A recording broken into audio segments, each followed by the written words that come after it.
एक बार की बात है। निचले हिमालय की पहाड़ियों में बसे एक छोटे से शांत गांव में भरत नाम का एक जवान लड़का रहता था। भरत अपने गुस्सैल स्वभाव और अशांत मन के लिए पूरे गांव में प्रसिद्ध था। उसका मन हर समय विचारों से भरा रहता। विचारों के इस तूफान ने उसके मन को पूरी तरह से अशांत कर रखा था। शांति तो जैसे उसके जीवन से गायब ही हो गई थी। वह हर समय अपने विचारों में खोया रहता और एक तनावपूर्ण जीवन जी रहा था। अपने अशांत मन और गुस्सैल स्वभाव की वजह से उसके घर वालों और गांव के लोगों से भी उसके संबंध अच्छे नहीं थे, जिस वजह से वह खुद को और भी ज़्यादा अकेला व अपमानित महसूस करता। वह और भी ज़्यादा मानसिक तनाव की स्थिति में चला जाता। एक दिन की बात है, भरत अपने गांव के बाहर की गलियों में टहल रहा था कि तभी उसका सामना एक बूढ़े बौद्ध भिक्षु से हुआ, जो कि एक पेड़ के नीचे ध्यान की अवस्था में बैठे हुए थे।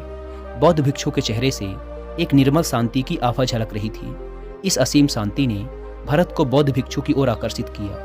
जब भरत बौद्ध भिक्षु के निकट पहुंचा तो उसने उनके चारों तरफ एक सकारात्मक ऊर्जा का अनुभव किया।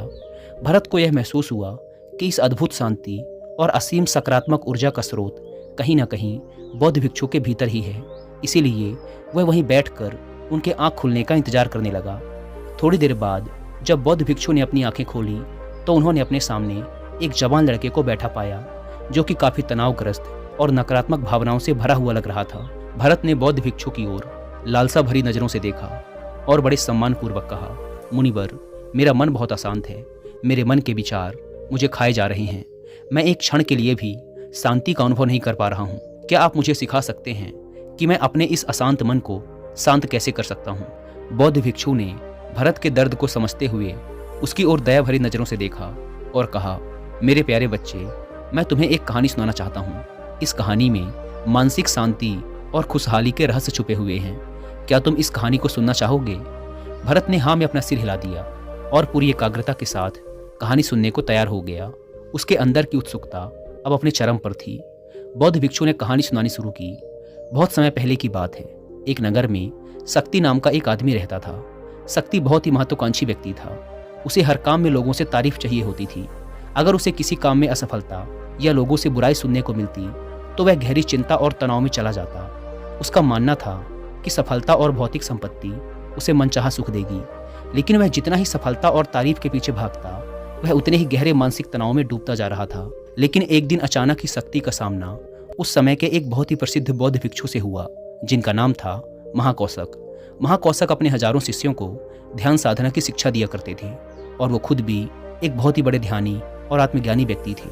महाकौशक की अद्भुत एकाग्रता और स्थिर शांत चित्त से प्रभावित होकर शक्ति ने उनसे अपने भटकते मन को शांत करने का तरीका जानना चाहा। शक्ति ने कहा, भंते, मैं हमेशा सफलता के पीछे भागता रहता हूँ और लगातार और भी अधिक पाने के लिए प्रयास करता रहता हूँ, फिर भी मुझे कोई स्थायी संतोष या आत्मसंतुष्टि नहीं मिलती। इस निरंतर बेचैनी के बीच मुझे शांति कैसे मिल सकती है? भिक्षु महाकौशक ने शक्ति की ओर करुणा भरी नजरों से देखा और उत्तर दिया, तुम्हारा मन एक अशांत नदी की तरह है, जो हमेशा बहता और दौड़ता रहता है, कभी भी स्थिर नहीं रह पाता। अपने अशांत मन को शांत करने के लिए तुम्हें अपने विचारों को बिना किसी रुकावट के जाने देने की कला सीखनी पड़ेगी। शक्ति हैरान था। उसने कहा, लेकिन मैं विचारों को कैसे जाने दे सकता हूँ? आखिर मैं भी तो अपनी इच्छाओं और महत्वाकांक्षाओं से जुड़ा हुआ हूँ। यह सुन भिक्षु महाकौशक मुस्कुराए और बोले, कल्पना करो कि तुम्हारे हाथ में पानी से भरा एक गिलास है। अब तुम जितनी देर तक इसे पकड़े रहोगे, यह उतना ही भारी होता चला जाएगा, और अगर तुम काफी लंबे समय तक इसे पकड़ के रखते हो तो तुम्हारे हाथ में दर्द होना शुरू हो जाएगा। लेकिन अगर तुम अपनी पकड़ ढीली कर देते हो और इसे जाने देते हो तो बोझ खत्म हो जाएगा। भरत ने कहानी और उसके संदेश को ध्यान से सुना। वह समझ गया कि अपने विचारों और इच्छाओं से चिपके रहना ही उसके बोझ को बढ़ाता है और उसके अंदर अशांति पैदा करता है। अब भरत को कहानी का अंत सुनने का बेसब्री से इंतजार था। बौद्ध भिक्षु ने कहानी को जारी रखते हुए कहा, शक्ति ने बौद्ध भिक्षु महाकौशक की सलाह को मानते हुए विचारों को जाने देने का अभ्यास करना शुरू कर दिया। वह अपने विचारों और भावनाओं को बिना किसी पूर्व निर्णय के बस आते और जाते हुए देखता। अब उसने विचारों को पकड़ना छोड़ दिया था। उसके अंदर विचार उठते और स्वतः ही समाप्त हो जाते। धीरे धीरे उसे महसूस होने लगा कि उसकी इच्छाएं और लगाव ही उसके सभी दुखों का कारण हैं। जैसे जैसे शक्ति गहरी साधना में उतरता गया, उसने पाया कि वर्तमान में रहना ही आंतरिक शांति का एकमात्र स्रोत है। वह स्वयं को वर्तमान में स्थिर करके अपने मन की निरंतर बकबक से छुटकारा पा सकता है। धीरे धीरे शक्ति का मन एक शांत सरोवर की तरह हो गया जो अपने चारों ओर की सुंदर दुनिया को अपने में चित्रित कर लेता है। उसने जीवन की सादगी में संतोष पाकर अति महत्वाकांक्षा और भौतिक संपत्ति के प्रति अपने लगाव को छोड़ दिया। जैसे जैसे लोगों के बीच शक्ति के अंदर हुए इस अद्भुत बदलाव की खबर फैली, दूर दूर से लोग उससे मार्गदर्शन लेने आने लगे। वह लोगों को विचारों को मुक्त करने की कला सिखाकर और स्वयं के भीतर शांति पाने का मार्गदर्शन देकर लोगों के बीच शांति और ज्ञान का प्रकाश स्तंभ बन गया। शक्ति और भिक्षु महाकौशक की कहानी खत्म करने के बाद बौद्ध भिक्षु थोड़ी देर के लिए मौन हो गए ताकि भरत के अंदर इस कहानी का अर्थ गहराई से बैठ सके। भरत ने बूढ़े बौद्ध भिक्षु की ओर देखा।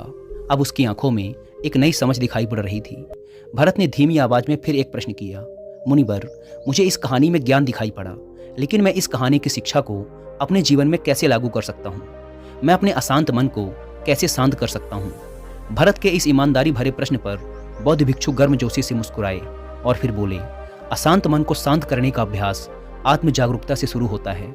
अपने अंदर उठने वाले विचारों को देखने के लिए हर दिन कुछ समय निकालो। वो भावनाएं जो तुम्हारे मन को उत्तेजित करती हैं, उन पर ध्यान दो। देखो कि वो कैसे आते हैं और आकाश में गुजरने वाले बादलों की तरह चले जाते हैं। भरत ने अपनी आंखें बंद कर ली और बौद्ध भिक्षु के बताए अनुसार अपने विचारों का अवलोकन करना शुरू कर दिया। जैसे ही उसने अपने अंदर उठने वाले विचारों पर ध्यान देना शुरू किया, उसे महसूस हुआ कि उसके भीतर चिंताओं, निर्णयों और इच्छाओं की निरंतर धारा बह रही है। केवल इस एहसास ने ही उसे एक अद्भुत शांति का एहसास करवाया। उसे यह भी एहसास हुआ कि वह इन सभी विचारों और भावनाओं से अलग है। बौद्ध भिक्षु ने आगे कहा, जैसे शक्ति ने खुद को हर तरह के लगाव और आसक्ति से अलग कर दिया था, उसी तरह से तुम भी अपने मन को परेशान करने वाले विचारों और भावनाओं को खुद से मुक्त करने का अभ्यास विकसित कर सकते हो। जैसे ही विचार उठें, उन्हें बिना किसी पूर्व निर्णय के स्वीकार करो और फिर धीरे धीरे उन्हें जाने दो और वर्तमान क्षण पर अपना ध्यान केंद्रित करो। लेकिन मुनिवर, भरत ने बीच में ही रोकते हुए कहा, क्या होगा अगर विचार और भावनाएं इतनी मजबूत हैं कि वो बनी रहें और मन को छोड़ने से ही इनकार कर दें? बौद्ध भिक्षु ने भरत की बात पर सहमति जताते हुए सिर हिलाया और कहा, ऐसे कई मौके आएंगे जब तुम्हारे मन में विचारों का बवंडर चल रहा होगा, जब तुम्हारा मन तुम्हारी बिल्कुल भी नहीं सुनेगा। तो ऐसे समय में तुम्हें अपनी सांसों की ताकत पर विश्वास रखना होगा। बौद्ध भिक्षु ने एक बार फिर भरत को अपनी आंखें बंद करके अपने पेट के फूलने और पिचकने को महसूस करते हुए अपनी सांसों पर ध्यान केंद्रित करने के लिए कहा। बौद्ध भिक्षु ने समझाते हुए कहा, जब भी तुम्हारा मन उत्तेजित और अशांत हो तो तुरंत अपनी सांसों पर लौट आओ। सांसों की नियमित गति तुरंत तुम्हें वर्तमान के क्षणों में वापस खींच लाएगी और एक शांति का एहसास करवाएगी। भरत ने कुछ देर तक बौद्ध भिक्षु के निर्देशानुसार अपनी आती जाती सांसों पर ध्यान केंद्रित करने का अभ्यास किया। इस छोटे से अभ्यास ने उसे अपने मन की शांति और स्थिरता का एक क्षणिक अनुभव करवाया। उसे समझ आ गया कि यह सांसें तो हमेशा उसके साथ थी, जो वर्तमान क्षण की निरंतर याद दिलाती हैं, सांत्वना और शांति प्रदान करती हैं। भरत की इस प्रगति को देख बौद्ध भिक्षु मंद मंद मुस्कुराए और बोले, मेरे प्यारे भरत, अशांत मन को शांत करना एक ऐसा अभ्यास है जिसके लिए धैर्य और मजबूत इच्छा शक्ति की जरूरत होती है। जैसे निरंतर व्यायाम से मांसपेशियां मजबूत होती हैं, वैसे ही नियमित अभ्यास से मन भी शांत होता है। भरत ने स्वीकृति में अपना सिर हिलाया और इस अनमोल मार्गदर्शन के लिए बौद्ध भिक्षु का धन्यवाद करते हुए उन्हें ये वचन दिया कि मैं आज से ही अपने मन को शांत करने, आसक्तियों को छोड़ने और अपने भीतर शांति पाने की इस यात्रा पर निकल पड़ूंगा। बौद्ध भिक्षु ने भरत के कंधे पर हाथ रखा और कहा, मुझे तुम्हारी काबिलियत पर पूरा भरोसा है कि तुम बहुत ही जल्द अपने मन की शांति को खोज लोगे। लेकिन याद रहे, यह रास्ता इतना आसान नहीं होगा, लेकिन अगर तुम दृढ़ इच्छा शक्ति और खुले दिल से प्रयास करोगे तो तुम जरूर उस शांति को खोज लोगे जो तुम्हारे भीतर है।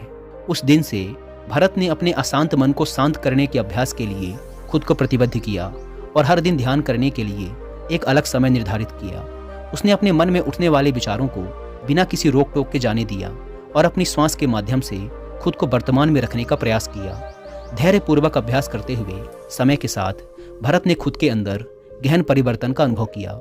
जैसे जैसे साल बीतते गए, भरत को गांव में शांति और ज्ञान के स्रोत के रूप में जाना जाने लगा। गांव के लोग अपने अशांत मन को शांत करने के लिए भरत के पास मार्गदर्शन लेने आते। भरत ने जीवन की भागदौड़ के बीच दूसरों को आंतरिक शांति पाने में मदद करते हुए बौद्ध भिक्षु की शिक्षाओं और आत्म जागरूकता की शक्ति को साझा किया। इसके साथ ही उसने लोगों को अपने विचारों को मुक्त करने और श्वास पर ध्यान केंद्रित करने की कला सिखाई। इस तरह वह गांव काफी फला फूला। वहां के निवासियों ने एक स्थिर और शांत मन के अमूल्य उपहार की खोज की। बौद्ध भिक्षु की शिक्षाओं और भरत के द्वारा कराए जा रहे अभ्यास के माध्यम से विचारों को जाने देने और वर्तमान में रहने की कला दूर दूर तक फैल गई, जिसने कई लोगों के जीवन को बदल कर रख दिया। जैसे जैसे और समय बीता, अशांत मन को शांत करने की भरत की यात्रा का एक जोरदार प्रभाव उसके गांव की सीमाओं के बाहर भी फैला। पड़ोस के गांवों और शहरों के लोग जब भरत के इस जादुई बदलाव की कहानी सुनते तो वह उससे सलाह लेने उसके पास चले आते। भरत उन लोगों के लिए आशा की किरण बन चुका था जो अपने मन के बोझ तले खुद को दबा हुआ महसूस कर रहे थे। भरत की शिक्षाएं सिर्फ सामूहिक प्रवचनों और ध्यान सत्रों तक ही सीमित नहीं थी, बल्कि वह रोजमर्रा के कामों को जागरूकता के साथ करने पर ज़्यादा जोर देते थे। वह लोगों को याद दिलाते थे कि अपने विचारों और भावनाओं के प्रति जागरूक बनो। तुम दिन भर क्या बोलते हो, आसपास घटने वाली घटनाओं पर कैसी प्रतिक्रिया देते हो, इस पर ध्यान दो। हर एक काम को पूरी जागरूकता के साथ करो। जब भोजन करो तो हर एक निवाले के स्वाद का आनंद लो। जब सूरज की रोशनी में खड़े हो तो उसके किरणों की गर्मी को महसूस करो। लोगों की बातों को पूरे ध्यानपूर्वक सुनो और समझो। ये सभी छोटे छोटे बदलावों ने लोगों के जीवन में चमत्कारिक परिवर्तन ला दिए। भरत की शिक्षाओं से लोगों ने जाना कि जीवन का आनंद और खुशी तो वर्तमान के पलों को जीने में है। दोस्तों, इसी के साथ यह कहानी खत्म होती है। उम्मीद करता हूँ कि आपको इस वीडियो से काफ़ी कुछ सीखने को मिला होगा।